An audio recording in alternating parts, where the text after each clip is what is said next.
Researchers say Nicoya is one of 5 zones around the world that house an unusually high number of centenarians: Icaria, Greece; Okinawa, Japan; Sardinia, Italy; Loma Linda, California. Arguably the greatest diet ever invented by humans. In America, this would be viewed as a rather unhealthy breakfast. Rice, beans, tortillas. It's way better for you than you think. This is the whole corn that's been ground up. If the average American could eat a cup of beans a day, it would add 4 years to their life expectancy. Diet. It is one of the factors scientists look at the most when investigating Costa Rica's centenarians. ¿Cómo no? Esta es una de las comidas base de nosotros, es el arroz y los frijoles. Y sí, efectivamente tiene muchos carbohidratos y el campesino, que es el que más lo consume, necesita hidratarse porque el trabajo es muy duro, muy pesado. The traditional breakfast is simple: eggs, black beans, and rice. This is going to be pretty nutrient dense. Just going to warn you in advance. So this is me. I'm not going to spend too much time on the backstory, but I started keto in April of 2015, and I had a little over half a year of pure bliss. It was fantastic. And then, of course, I got the huge cholesterol score, and I found out I was a hyper-responder. Show of hands, how many people here are hyper-responders? Interesting. We'll talk more about that in a second. Then I began studying every single thing that I could about cholesterol and the lipid system.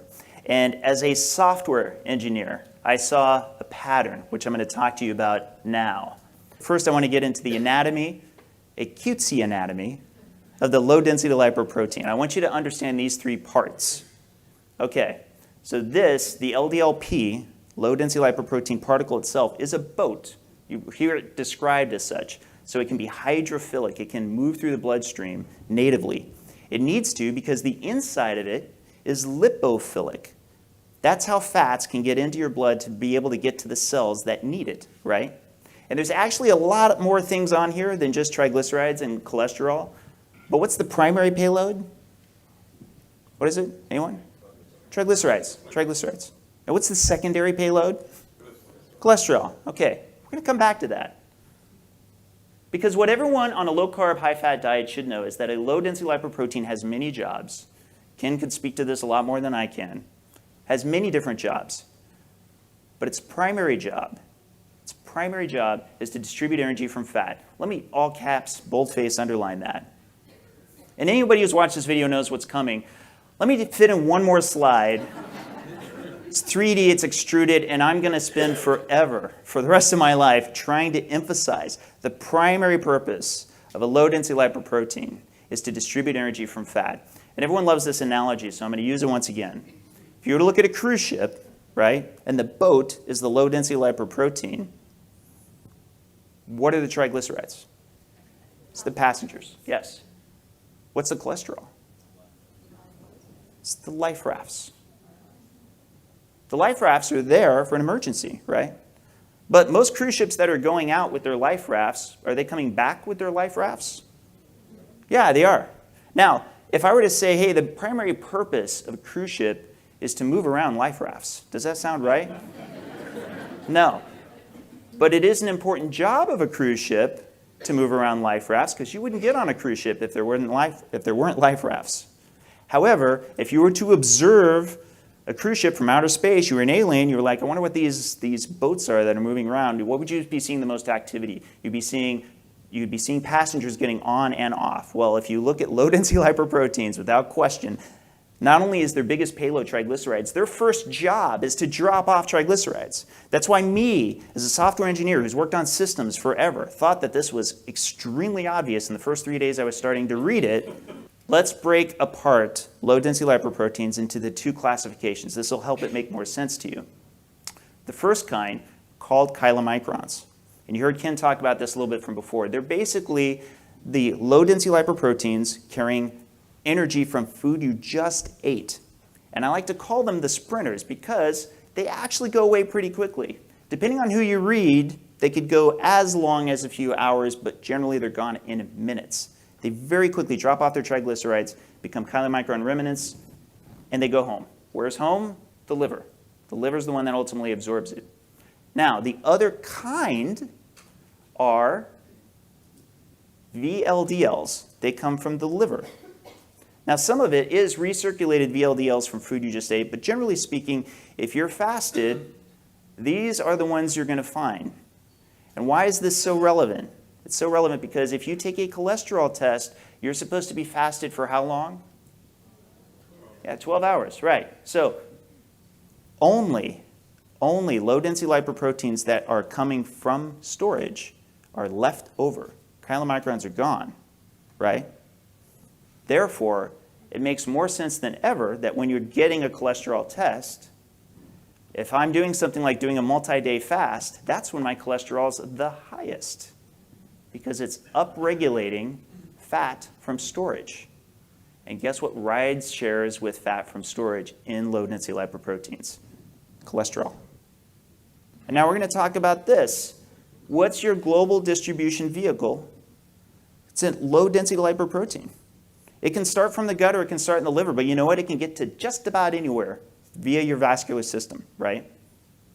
What is your local distributor? It's adipose tissue. It's your body fat, and in particular, your subcutaneous fat. Isn't it amazing how systemically we happen to place fat cells all throughout our body? I know, a lot of you people are like, I hate that fat. But that local distributor gets something called NEFAs, non-esterified fatty acids, out to nearby cells, right? And I can't get too much into the details without getting too geeky, but NEFAs are free fatty acids. And just like triglycerides, they don't move easily in the blood, so they need a little bit of help, but they're helped a lot by just being very local to the tissues they're trying to supply the energy to. So this is the only slide where I have an existing study, and I'm sorry, I'm going to translate some of this language for you. It gets a bit geeky, but if you were to go to an adipose tissue cell today, and you were to say, hey, where did you get most of your energy from today? It would say, well, I got them from a triglyceride that came off of a low-density lipoprotein boat, right? And if you were to go next door to the muscle tissue, and you were to say to that cell, hey, how much triglycerides did you get from that same low-density lipoprotein boat? And it would say, oh, I got some, but that actually was only a third of the energy that I got today. Well, where did you get most of your energy from? I got it from a non-esterified fatty acid, a free fatty acid. Well, how did that get to you? It got to me from the nearby adipose tissue, the local distributor of my available energy, right? All right, now let me tie this all together. Bear with me. We're now talking fed state, fasted state, and this will all make sense. So this little meter over here is going to show us when we move over to fed state. When we're looking at adipose tissue, we're looking at muscle tissue, we have incoming energy from our diet, right? We're on a high-fat diet, and here we go. We've got low-density lipoproteins in the form of chylomicrons, in this case, and they're providing energy, yes, to our muscle tissue. That's where we wanted it to go. But mostly they're providing energy to adipose tissue. Darn it, they're providing energy to our adipose tissue. As a systems guy, I get so annoyed by this because I find that these stereotypes perpetuate against what is clearly a very harmonious system. And this is, and as a guy who's worked on systems for decades, this is one of the most amazing things I've ever started reading into. I've genuinely gotten excited about it. I know you're going to say that you're getting excited about lipids, Dave, because you have a lot of them. That's true, but truly, this system is really a symphony. So, once again, low-density lipoproteins delivering triglycerides to adipose tissue in the fed state. Naturally, we already know the rest of the story. In the fasted state, adipose tissue changes gear. Its local distribution now needs to keep that energy going up towards muscle tissue, needs to be available. And to some smaller degree, low-density lipoproteins usually provide the energy past this point for most people. So the key is the wide availability of energy to cells. It's crucial. I want you to think like an engineer with me. Understand the reason I put all this work into this is because I need to get you to understand this one thing. The one thing that's going to kill you is running out of energy. if you know that no amount of viruses, no amount of different problems, all of those are much more survivable than the lights going out. So all of your system, its first priority is to be sure that all these 100 trillion engines have wide access to energy at any given time. If you think about it from that perspective, if you understand the problem and the solution that it is to the problem, almost all of this will start making sense to you, because that's the core of it. So I now get to show you the emerging patterns that I've gotten from having this website and the cholesterol that comes in, and now it's going to make more sense to you if I've been able to get this part across to you, right? Before I do, though, I need to say, hold it, because if you're not metabolically healthy, the following patterns are less likely to apply. And what do I mean by that? Well, let's go back to this model again. We're in the fed state. What happens if we're having trouble getting over to the fasted state, right? Well, obviously, the adipose tissue needs to keep getting as much energy as it can, and as it's doing so, it eventually becomes resistant. It says, I've actually got as much as I can really take on, right? So what happens to LDL particles that are looking for places to drop it off? You get more and more of them. So once again, back to what Ken was talking about yesterday, you have a whole bunch of VLDLs, the ones that came from storage. Their job is to drop off the energy, which you have a full-blown system that's ready to handle it, and you've managed to find a way to stay in a perpetual fed state. Why do they think they're in a fed state even when your glucose is lower? Because your insulin is high. Your insulin's so high and it's constantly signaling out to your whole system, no, no, no, no. We're in a state of abundance. We're in a state of abundance. We're in a state of abundance. You're locked. And that's why I can't speak as much to why you would have higher LDL if you are in a perpetual fed state. But you know what the big giveaway is? Darn Ken took it from me. It's high triglycerides. Because now you know high triglycerides are the energy you're feeding your cells. There's no good reason for you to have a lot of energy parked in the bloodstream, be it glucose or be it triglycerides. There's no good engineering reason. And that's the big giveaway. If your triglycerides are high, you know that you may be metabolically unhealthy. So, let's say you are metabolically healthy, right? Now what happens is you move from being overweight to lean. What do you suppose the pattern is with your cholesterol? Does it go up or down?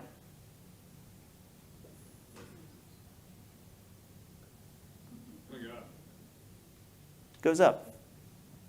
But what about your energy demands? As you move from being sedentary to having high energy demands, what do you suppose we see with cholesterol? Goes up. Now, a lot of you guys have got to be shaking your heads right now, right? Scratching your heads. Okay, let's go back to this model again. This is, again, a little bit simplified, but as we move from the fed state to the fasted state, now let's change one thing. You have less adipose mass. So now your local distributor of energy is providing less energy on a constant demand. But again, the priority is that you always have plenty of energy to provide your cells, right? There's this one other catch. Because you're low carb, your muscle tissues, both in the glycogen, the muscle, both in your skeletal muscle and in your liver, aren't empty, but they're not as high relative to somebody who's on a carb-centric diet. So that energy is missing. Where are you going to come up with the energy? You up your global supply of energy. So you actually have a systemically good reason to actually provide more energy directly from the global distributor. Enter what I call the lean mass hyperresponder. Now, when I posted this back in July, it was half theoretical and half based on the data that I was getting back. And to date, it's got more comments than any other blog post I have on my entire site. Something around 240 last I looked. People are constantly writing in from all over the world. They're going, this is me. This is my pattern. An LDL of 200 or higher, sorry, I didn't get a chance to convert these for your units, but that's extremely high. That hits familiar hypercholesterolemia levels or higher. HDL of 80 or higher. And had I had a little more time, I could get into why that has to do with the energy distribution as well. But here's the key. Triglycerides of 70 or lower, very low triglycerides. Now put this all together. Your LDL being really high means on a per particle basis, total cargo of energy is lower per particle, per boat. So they're doing their job. And it suggests systemically that that's exactly what they're supposed to be doing. So I have a ton of people writing into me. They're going, Dave, I have the best inflammation markers I've ever seen. I feel better than I ever have in my life, but I'm freaking out because my LDL cholesterol is through the roof. And it's now to a point where if somebody sends me in a lab and it looks anything like this, even before they tell me anything about them, I go, well, it sounds like you're lean and or athletic. Are you a lean mass hyperresponder? Well, yeah, and then I send them to this and then more comments flow and so forth. Okay, LDL is needed, first of all. It's not the bad cholesterol. It's only bad when it's oxidized. LDL cholesterol delivers what we need to the cell. LDL is the cholesterol that is heading to the cell to be utilized. HDL cholesterol, or good cholesterol, scavenges excess cholesterol and brings it back to the liver. So it's gotten a good name because it goes ahead and it picks up bad cholesterol that's laying around. But the reality is they're both good. Okay, we need both of them. LDL becomes bad when it becomes oxidized. And if you've ever heard of oxidative stress, well, that's just the thing. Have you ever heard of an antioxidant? Okay, we talk about them all the time. They're marketed all the time. Antioxidants get rid of oxidation or oxidative stress or free radicals within the body. It's only when a free radical combines with LDL that we have a problem. Here's how it works. When you have LDL, that cholesterol is going to do a specific job. A cell has a receptor where that LDL goes into the receptor and does its job within the cell. Now, what happens is that LDL can react with a free radical. Let's say you have a toxin that's in your body because you've been eating a lot of sugar. Okay, those free radicals float through your bloodstream and they hit the LDL. And it causes a chemical reaction that causes that LDL to swell up. It causes it to swell up because it triggers white blood cells and macrophages to attract to it. So now you've got this LDL that's no longer a nice clean LDL. It's now a foamy, spongy, soft LDL that's become exceptionally sticky. And what happens? They aggregate. All of those LDL cells that are now sticky, they aggregate and they continue to pile on until they are just a smorgasbord of LDL cells that are not functioning properly. They are sticky, they are foamy, and they are oxidized. And then they stick to your arterial wall. But guess what? It's not the sticking to the arterial wall that's really even the bad thing. What happens is they actually enter through the endothelial layer of your artery, which means it actually enters into the cell, enters into the actual wall of the artery. And then when that happens, it triggers more inflammation because now the endothelial cells are like, whoa, what's this invader doing? So you have more inflammation that goes to the cells. So now not only do you have a plaque of sticky, foamy, oxidized LDL, but you have an arterial wall that is swollen with an inflammatory response. So your arterial wall went from this to this, but it gets worse. Now that you have this oxidized LDL, it actually inhibits the production of nitric oxide. That inhibition of nitric oxide means that you no longer have nitric oxide to allow those endothelial cells to relax and allow the vasodilation or the relaxation of the blood vessel. So now basically what you've done is you've added plaque, you've swollen up the artery, and you have reduced any chance of your body just relaxing those vessels down to nothing. So you have a stiff, rigid artery with plaque that is swollen. Hence, that's why you end up having an issue. But it actually continues on past that. The plaque that I was talking about, there's actually multiple different kinds of that plaque. There's stable plaque and there's unstable plaque. Normally, when LDL responds with free radicals, it ends up making unstable plaque. If we have stable plaque, it can actually stick to the arterial wall and the body does a pretty good job of adapting. It's usually asymptomatic, you usually don't have issues. The cells adapt, the wall adapts, the artery gets bigger and it builds around the plaque. The plaque becomes an issue when it's unstable plaque, okay? When it doesn't have good structure because it's a free radical formed plaque. It doesn't have structure, it's not supposed to be there. So it doesn't just bind, it just kind of sits there. Then it breaks free. And when it breaks free, it clogs an artery and you have a stroke, or it clogs an artery and you have a heart attack. Pretty darn straightforward. Breakfast, lunch, or dinner, an egg will not let you down.